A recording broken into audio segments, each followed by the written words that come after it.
Pour la deuxième année consécutive, la Kawasaki ER6N est la meilleure vente de motos en France. La recette est simple. Un moteur vigoureux, souple, alerte dans les tours, bref, un moteur joueur, un excellent châssis, rigide mais pas trop, une très bonne cohésion de suspension et un freinage à l'avenant. Bref, Kawasaki, sur ce coup-là, a tout compris. Mais un autre constructeur a tout compris en 2014, c'est Yamaha, qui débarque dans le segment avec sa MT-07. Cette MT-07, c'est une toute nouvelle moto. Yamaha ne s'est pas contenté de rhabiller un modèle existant dans la gamme, pas du tout. On a donc un tout nouveau moteur, un bicylindre en ligne, de 689 cm3, qui développe 74,8 chevaux et 68 Nm de couple. Ce bicylindre, Yamaha a pris le parti de le caler à 270 degrés, là où celui de l'ER6N est calé à 180 degrés. À l'usage, il en résulte une plus grande souplesse pour la MT-07, qui accepte sans sourciller les déambulations à très bas régime, à 1500 tours, là où la Kawasaki se montre plus rugueuse. En ville, c'est un argument frappant qui se ressent et qui se double d'une injection plus finement gérée sur la Yamaha, d'un embrayage plus facilement dosable et d'une sélection plus douce, moins brillante que sur la Kawasaki. Bref, un agrément supplémentaire, vraiment, qui se révèle vraiment très agréable à la conduite. En termes dynamiques maintenant, ce moteur, il est loin d'être feignant. Il propulse la machine vraiment avec une vigueur efficiente de 4000 à 6000 tours. Elle oublie complètement le R6N, qui elle s'exprime dans une plage de régime plus élevée. La Kawasaki va revenir en fait à partir de 7-8 000 tours, et là elle va avoir plus d'allonge, c'est plus furieux, c'est plus explosif, plus sportif finalement. Notons à ce sujet, en termes de capacité de reprise, de relance, que la Yamaha profite aussi d'un poids plume, un poids record pour la catégorie avec 179 kg, tout plein fait annoncé. C'est 25 kg de moins qu'à la Kawasaki ER6N.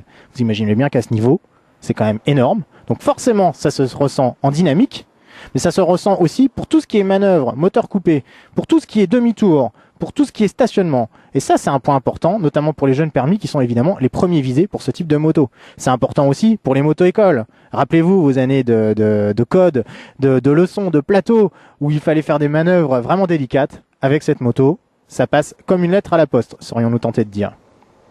Passons maintenant à la partie plus dynamique, plus sportive. Là, la Kawasaki conserve l'ascendant. Pourquoi? Parce qu'elle bénéficie d'un train avant vraiment très franc, très précis, d'un freinage plus facilement dosable, d'un châssis plus rigoureux, d'une cohésion d'amortissement plus ferme. Bref, la Kawa est plus sportive, et ça se ressent d'ailleurs jusqu'à la position, qui est un petit peu plus, donc au niveau du guidon, qui est plus sur l'avant, même s'il est surélevé, mais surtout au niveau des repose-pieds, qui sont vraiment reculés, plus haut, qui plient les jambes. Ça a un deuxième avantage, cette position de conduite sur la Kawa, c'est que du coup elle a une bien meilleure garde au sol que la Yamaha. Il faut avouer que la Yamaha, pour les plus aguerris, certains pourront rester sur leur faim, en tout cas avec les ergots, que motonet.com a copieusement limé. Reste que d'origine, la garde au sol est quand même relativement satisfaisante, qu'on peut virer ces ergots de toute façon, donc finalement le problème peut être facilement reporté, et que comme la MT-07 est vraiment rigoureuse, même à la limite quand ça frotte, j'ai envie de dire, c'est pas dramatique.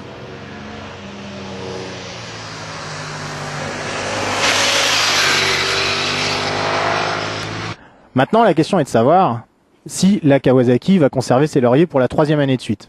Pour conserver sa place de numéro 1 sur le marché français, la Kawasaki ER6N dispose encore de solides arguments. À commencer par une ligne que Kawasaki rafraîchit régulièrement, donc qui reste encore parfaitement dans l'air du temps. Les lignes sont saillantes, mais on n'est pas non plus sur l'esprit manga comme sur les Z800 ou les Z1000. En plus, Kawasaki a bossé des chapitres fondamentaux, notamment la selle, qui est plus confortable que celle de la MT-07. Il y a des poignées passagers aussi, ce dont ne dispose pas la MT-07. L'air de rien, ce sont des petits détails très pratiques au quotidien. En revanche, la MT-07 lui oppose une instrumentation plus jeune, complètement digitale, et qui dispose d'un indicateur de rapport engagé. Reste maintenant la question du prix. Un aspect donc déterminant, surtout sur ce genre de moto. Concernant la Yamaha, ce tarif s'établit à 5 699 €. Un tarif très bien placé, surtout pour une toute nouvelle moto. La Kawasaki ER6N, on est à 5 999 €. Et l'écart s'accroît encore si on opte pour la version ABS, qui est facturée 500 € de plus sur la Yamaha, alors que la note s'élève à 600 € pour l'ABS sur le R6N. Vous me direz, cet écart tarifaire, il n'est pas très important. Certes, sauf que pour un jeune permis, qui dispose peut-être d'un pouvoir d'achat limité, cet écart est non négligeable. Ça va lui permettre notamment de s'acheter, pourquoi pas, de l'équipement.